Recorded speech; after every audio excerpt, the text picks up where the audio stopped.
warahmatullahi wabarakatuh. Apa kabar nih? Kabar Ibu Fani?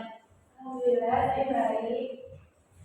Apakah Ibu Fani sudah siap menjadi coach di coaching hari ini? Saya akan melakukan coaching dengan alur-cerita mulai dari tujuan, identifikasi, rencana aksi, dan tanggung jawab. Beberapa pertanyaan berbobot juga sudah disiapkan. Mengingat 3 kompetensi inti yaitu kehadiran penuh, mendengarkan aktif, dan mengajukan pertanyaan berbobot tetap harus ada ya Ibu. Baik, semuanya sudah disiapkan dengan baik. Bisa langsung dimulai. Assalamualaikum warahmatullahi wabarakatuh, Pak. Waalaikumsalam warahmatullahi wabarakatuh. Bagaimana kabar Ibu hari ini? Alhamdulillah, saya baik. Namun belakangan ini saya temui beberapa anak mengajukan hal yang serupa kepada saya, yaitu mengenai potensi non akademik mereka yang seringkali dipandang remeh sama teman-temannya, bahkan sama guru-guru. Mungkin impact dari simbolis yang selalu mengatakan bahwa pintar itu adalah orang yang mampu mengajarkan matematika dengan baik, orang yang mampu melakukan pembelajaran akademik dengan sangat baik. Nah, itu sangat-sangat memacu anak-anak saya yang memang kebanyakan potensinya justru berada pada non akademik, seperti mereka yang menjadi atlet, mereka yang menjadi superstar yang bisa menyanyi gitu. Nah, seringkali diremehkan bahwa mereka itu tidak pintar, padahal menurut saya potensi itu banyak. Tujuan yang ingin Ibu capai dalam coaching kali ini apa ya, Bu? Jadi tujuan dari coaching kali ini adalah saya tuh pengen banget anak-anak saya itu yang mereka ingin menjadi atlet, mereka ingin menjadi penyanyi atau apapun di luar konteks akademik itu bisa divalidasi bahwa mereka juga hebat, bisa dikenal sebagai orang yang juga memiliki potensi, walaupun kadang di nilai akademiknya atau di kelasnya mereka bukan yang pintar-pintar banget. Jadi Ibu ingin anak-anak Ibu dikenal menjadi orang yang hebat. Kesempatan apa yang Ibu miliki sekarang untuk mencapai tujuan? Kesempatan yang saya miliki sekarang adalah saya yang membersamai mereka. Saya tahu betul potensi yang dimiliki oleh mereka dan saya paham kalau memang itu bidangnya mereka. Jadi kita nggak akan bisa berbalik kesukaan mereka karena memang itu yang mereka suka, dan saya tahu bahwa itu potensi yang panas untuk dikembangkan dan untuk diakui oleh orang-orang di sekitar mereka. Seberapa mampukah diri Ibu untuk melakukan hal itu? Berikan skala untuk diri. Saya cukup mampu untuk melakukan hal tersebut karena saya juga mendalami bidang non akademik yang kebetulan tidak hanya berpacu pada satu bidang. Saya juga nggak cuma mendalami akademik saya gitu, saya nggak cuma bisa matematika, saya nggak cuma bisa IPA, tapi juga saya menggeluti bidang-bidang lain selain itu seperti atletik, seni musik. Saya menggeluti bidang-bidang di luar akademik, sehingga saya merasa saya mampu untuk menunjukkan kepada orang lain bahwa selain nilai-nilai akademik, non akademik juga potensi yang luar biasa. Kekuatan apa yang Ibu miliki untuk mencapai tujuan tersebut? Kekuatan yang saya miliki adalah saya juga orang yang sama seperti anak-anak saya, anak-anak yang memang kurang mencintai akademik kali ya, kurang mencintai akademik, sehingga ya mereka merasa bidang itu di luar akademik, ya seperti non akademik. Jadi saya merasakan betul kekuatan saya adalah saya merasakan apa yang mereka rasakan, dan tidak diakui itu adalah hal yang harus saya benahi karena saya juga merasakan hal tersebut.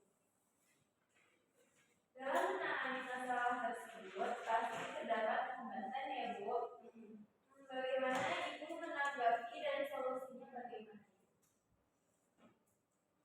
pasti hambatan pasti ada ya Bu Fani ya, karena untuk merubah stigma masyarakat, bahkan stigma orang-orang di sekitar bahwa atlet lari itu orang yang hebat, atau anak yang bisa nari itu anak yang hebat, anak seni musik itu anak yang hebat, itu sangat-sangat sulit. Mereka masih tetap dianggap hebat kalau mereka bisa jawab pertanyaan dari guru, bisa mengerjakan matematika. Itu salah satu hambatan yang besar. Tapi untuk saya, satu orang yang percaya bahwa stigma itu salah itu cukup untuk menjadi solusi, karena dari satu orang itu, dan saya misalnya seperti saya akan mencoba mengajak yang lain untuk coba dirubah stigma kuno itu. Jelaskan cara Ibu bagaimana cara Ibu untuk menyelesaikan masalah ini. Dalam melihat permasalahan ini, langkah awal dari diri saya yang akan saya lakukan adalah saya akan menguatkan anak-anak pada potensi mereka, yang artinya membiarkan mereka untuk menggeluti bidang mereka. Gak usah peduli omongan lain yang bilang kamu gak pintar matematika, kamu gak pintar IPA, kamu gak pintar fisika, kamu gak pintar kimia, itu gak apa-apa. Yang penting kamu punya potensi, kamu sukanya di renang, kamu sukanya di musik, kamu sukanya di nari, tekuni itu. Masuk ke dalam dunia itu yang benar-benar masuk, jangan setengah-setengah. Yang kedua, saya akan coba sosialisasi dengan anak-anak kelas yang lain yang memang mencintai akademik, supaya mengakui bahwa non-akademik juga potensi besar di samping potensi akademik. Sosialisasi bersama guru-guru juga akan saya lakukan, karena guru adalah support system terbaik peserta didik ya, seperti yang kita tahu kan Bu, peserta didik itu butuh dukungan dari guru untuk melakukan apapun yang menurut mereka menjadi prestasi. Ya walaupun sekedar pujian atau perkataan yang menguatkan diri mereka, seperti kalimat hebat, keren, dan lain-lain. Kira-kira waktu Ibu untuk menyelesaikan rencana aksi itu berapa lama? Perkiraan saya untuk melakukan sosialisasi dan memperkuat fondasi kekuatan hati anak-anak saya itu sekitar 2 minggu cukup. 2 minggu itu cukup. Bagaimana komitmen Ibu dalam masalah penyelesaian masalah ini? Saya sangat berkomitmen penuh, saya akan bertanggung jawab, saya akan menjadi garda terdepan untuk anak-anak, dan apapun yang terjadi saya akan berkomitmen langsung dan bertanggung jawab untuk selalu ada di pihak mereka gitu, apapun yang dibilang sama orang.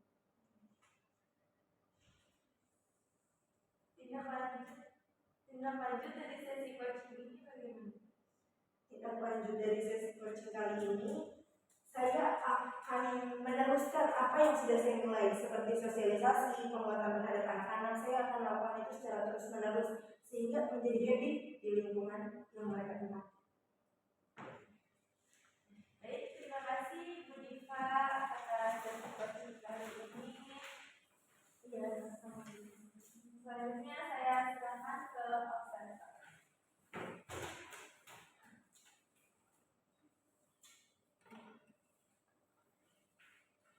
Baik, dalam sesi coaching kali ini saya mengamati bahwa fokus pembahasan mengarah pada pemahaman terhadap faktor-faktor yang melatar belakangi potensi dan akademik siswa yang sering dianggap remeh yang dilakukan oleh guru maupun siswa di kelas. Baik, coaching menunjukkan kesadaran bahwa kita menyadari potensi dan akademik siswa sering dianggap remeh tidak selalu muncul karena sebab, melainkan seringkali dipengaruhi oleh berbagai faktor. Sesi coaching kali ini telah selesai. Sesi coaching kali ini telah selesai yang berlangsung sangat baik. Terima kasih kepada Ibu Fani yang menjadi coach dan Ibu Diva yang menjadi coach. Kita akhiri saja. Wassalamualaikum warahmatullahi wabarakatuh.